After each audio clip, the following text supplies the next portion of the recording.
My guest right now is the new coach of the Pittsburgh Penguins. It's a pleasure to welcome to the program Dan Muse. Dan, thanks for taking the time. You are an unexpected hire, but a deserving one. How did this all come about for you to get the job ahead of some of the names people were talking about?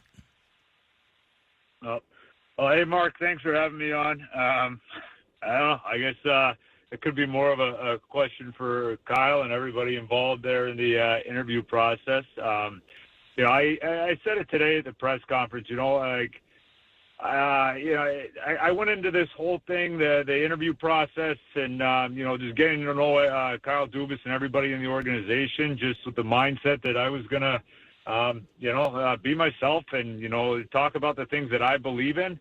And honestly, I'm very fortunate. I'm glad they matched up pretty early in the process. I could tell that a lot of the things that I believed, and I think a lot of the experiences that I've had, were things that, they may be looking for. And so I was excited about that. That's what you want to have. But I definitely feel very fortunate that it worked out the way it did, and I couldn't be more excited to be here. What do you believe in? Well, I believe in development for sure. I believe in creating a growth environment. I believe in creating a competitive environment just within our group, and that really comes down like both of those things. That's the day-to-day. It's creating that day-to-day environment where every day you're coming to the rink and there's a plan, and that's on the coaching staff to make sure that there's something there for each individual, while still that there's the big picture of working with and developing the collective group.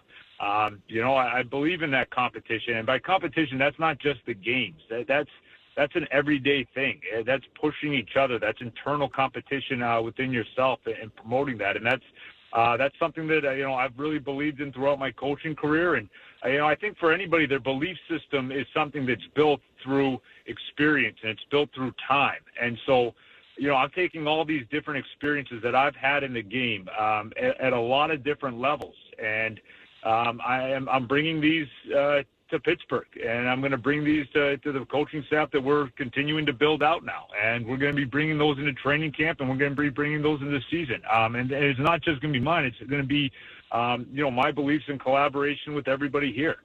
And so, it's for me, those are some core things, some core principles. I mentioned today the relationships. That's something that I do really believe in. I think that there has to be communication with the players. There has to be communication with the staff, and you have to build up those relationships. And as I've been going through this process, and you're speaking with players, and as I continue to do that, that starts now. That's not going to start when people get here. I wanted that to start on day one, and the minute that this was formally announced, there wasn't a second wasted. It was right on the phone and starting to get to work. What were some of those conversations like, Dan? You said you talked to Sidney Crosby among most of the players, really. Yeah, they for all of them, they were. It was a starting point. It wasn't talking a lot about hockey. It was talking more about just them and just getting to know them. For more than anything, the first calls for me is an opportunity to introduce myself. And then from there, it's a conversation. It can go in a lot of different directions. But this wasn't, dissecting or diving into, somebody's game or how we're going to play or any of that. Those conversations can start to come over time. For right now, within this first week, and as I continue to have those, it's just going to be about, again, it's an introduction. It's a starting point, and you build on from there. This is a team in a developmental stage. I think everybody acknowledges that, Dan. How do you walk a tightrope between that and having guys like Sid and Gino and Letang who have won and certainly want to win again? Yeah. No, I mean, I do think that, it plays into some of the experiences that I've had in working with, players, at all these different levels. This isn't my first time in an NHL locker room. Right. I've been two of them. I've worked in two NHL organizations.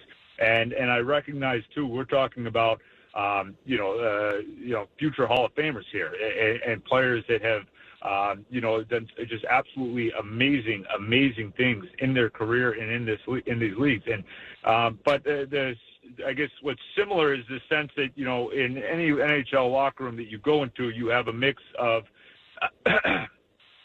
veteran, experienced players and the younger players. I think that what this is it's an opportunity that it's a little bit unique and very exciting in the sense that I fully understand where this group is at. I fully understand the great mix that you have in terms of Sidney Crosby and Malkin and Letang and Rust and Carlson and Raquel and the players that have been doing this for a long time and have had great success and have had incredible careers, and these younger players. And so it's a balance. You're working with both. I'm working on a daily basis, myself, the coaching staff, and really the organization as a whole. We're working with both. We're working to help maximize the veteran players, to help them continue to take steps, to continue to reach the goals that they have, while working to develop these younger players so that they can make their mark as well. And it's not just those two bookends. There's a lot in between here, and that's exciting. And so every day there's a little bit of a puzzle to that, and I think that's one of the unique opportunities in this job, and that's really one of the things that I was so excited about when I was speaking with Kyle Dubas and speaking with the management staff here. We're talking to Dan Muse, the new Penguins coach here on the home of the Penguins, 105.9 The X. Dan, you said today, and correctly, that you can't put a timetable on when this gets good and how good it gets. Improvement has to happen organically, doesn't it? Especially in a situation like this. Yeah, it does. And I mean, we're sitting here, in June, and I'd be lying if I could say, hey, this is the exact time. But I know what the approach is going to be, and I know how we're going to be attacking this. And it's going to start by that. It's a day-by-day process. And that's, from there, it's just going to be continuing to build. And so, there's going to be work. There's going to be foundational elements that are being built, and being laid out even behind the scenes throughout the summer. There's work to do. And so we're going to be getting to work. And then once we get everybody in and you get to that first day of training camp and you get to that first day on the ice, that's when you start. And then from there, it's a daily development. It's daily steps. And throughout the course of any season, there's always little things. There's always steps back. There's always things where you got to, but what we want to have is continued growth. And a lot of that is going to be just that environment that's created here, and that day-to-day process that we're going to look to have. And, we're going to, as we build, we'll have a better idea. But it'd be, for me to come out and say that there's an exact timetable, I don't think that that's right. I know what the approach is going to be, and I'm excited for it. And we'll be putting in the work here this summer, and I can't wait for that first day of training camp. Now, you talked today about 5 men being involved in attack and also 5 men on defense.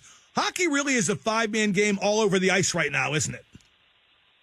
It is, and that's where there's starting to be some questions today about like style of play, and that's I think probably more for a later date. But I do believe that it takes all 5 players, and everybody's built differently, and so it's within everybody's game of like that best version of themselves that if we're talking on the offensive side of the puck, how we're going to be able to create as a team, and so how we can be predictable to each other. And so everybody's, how they look to help the team and are able to create time and space and able to help create opportunities, it will look a little bit different for each person. And then on the defensive side of it, it takes everybody. You do. It's like on both sides of the puck, players are too good today. They're too good defensively. It's hard to create. And the players, the game, the way it's evolved, the skill level today, it's at an all-time high, and it's only going to keep getting better. You see these young players that are coming into the league and how skilled they are. You see veteran players and how their games continue to evolve and continue to take steps and continue to get better. And so it really does take everybody. And so for me to say, I'm an offensive coach or a defensive coach, I'm a hockey coach. I coach both sides of the puck. And so that's what I've believed in for a long time. That's what we're going to do here. Now, you played Division III college hockey, and like you said today, not necessarily very well. How have you gotten more talented players to buy into your credentials as a coach as you've climbed the ranks? Yeah, I guess experience. I think experience is part of it. For me, maybe it does take a little bit of time. I don't know. I don't have anything to compare it to. I've only had my experience, but it's and I say I think over time, I've worked in this league. I've worked with the young players that I've worked with, especially lately. Like they've been players that are have gone on already and done some made it to the National Hockey League or done great things in college hockey, whatever it might be. And so I think you gain credibility by I think I think showing that you care. I think this is a people business that we're in, and I do care about the people, and I think it's forming those relationships. I do think that helps. But then also I think showing that you can help. You can help by working together with these players and helping to show them things and helping to guide them and working in collaboration with them. And every player is different. It's not that everybody's the same or that there's going to be the same approach to each person. That's what takes some time. It's getting to know the person and getting to know their goals and hearing about the things that they want to do and the steps that they want to take and hearing about the things that have gone really well. That takes time. But I think that's when it starts to get good, and that's when that relationship builds, and that's when you start to work together. Especially with the veteran players who know their game really well. And then there's the younger players, and maybe they're still learning their game. And so it's giving them the insight and helping give them the roadmap for where they're going to be able to take their game to another level. And so it's a great question. And, there's a lot of layers to it, but I think, and I mentioned it today, I think it was probably harder for me early on in my coaching career where, you're walking into I think I gave the example today, my first Division I locker room. I think I was probably more nervous then than I am now. And so it's, seeing the things that have worked over time and for sure, I think it's about 20 years now that I've been doing this. This is for sure things that I'm doing differently now and that I've learned from those past experiences. And, I'm going to continue to grow. And I think we all are. I hope I'm still doing this 20 years from now, and I hope I'm still learning and growing then. When will you put your staff together, Dan? Because that's always a process. Yeah, that started right away as well. It's a lot of, there's a lot of conversations that go on for that. It's finding the right, there's so many, there's a lot of great coaches out there. And I'm going to talk to a lot of coaches that, would be great behind and are very deserving to be behind an NHL bench. For me, it's going to be a matter of just finding that right fit. And, when you go into a situation like this where you're looking for multiple coaches, it's finding the right mix. We have, as we've talked about a lot today on this call and at the press conference, there's, you have a mix of experience. You have a mix in terms of, age. And so you have a mix of backgrounds. And for me, a part of this is also going to be looking at how can we find the best mix of a coaching staff where some of those core ideologies have to be the same. I do want to make sure, and that's, I think, relatively easy in our game of finding great people. But from there, you're also trying to find a mix of experiences where it's not all like me. You want some people, because I think a little bit of a mix is good. It's just going to allow us to connect more with our group, and it is by committee. It's going to be how strong can we be as a coaching staff, and our ability to connect with and work with the group that we have now and the group that we have as we move forward. One thing you said today in particular resonated with me, Dan, because I've been around the team since the very early days. You understand that the Penguins are a very strong brand, kind of a champagne franchise. It's not an ordinary situation, even by NHL standards, is it? No, I think it's, I think the history, of this organization, and I think combined with the city it's in, too. This is a passionate fan base. I mean, this is, I've spent some time in Pittsburgh. I know people from Pittsburgh. I think it's, that going in. It's got that reputation. It's a very passionate fan base, and so it's a organization that, I think you combine the location, the city, and the history that it has, and it makes it special. And finally, Dan, this is not necessarily a patient sports town, but then again, not many are. This situation might require patience, right? I'm taking this all one day at a time, and so. It's something where, again, I know my approach, and that's why, I've said it's not putting a timetable on it, not taking anything else. I'm taking it one day at a time. We're attacking each day, and we're working to be great each day. And how that looks each day, it's going to change. But it's going to be this daily approach. And so that's going to be, and that's not starting when everybody gets into town and training camp starts. Like for me, for our staff, that starts now.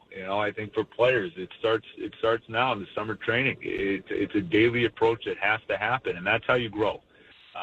And so it's like I've said multiple times today, it's such an exciting opportunity for so many reasons. Location, the players, the staff, where I believe this is, what can be built here. And so my approach is going to keep staying the same, though, just attacking each day, getting a little bit better every day in the summer, getting a little bit more prepared, and being ready to go and hit the ground running once everybody gets here. Dan, again, thanks for the time. Congratulations on the appointment, and we'll talk again soon. Thank you. All right. Thank you. Have a great rest of your day.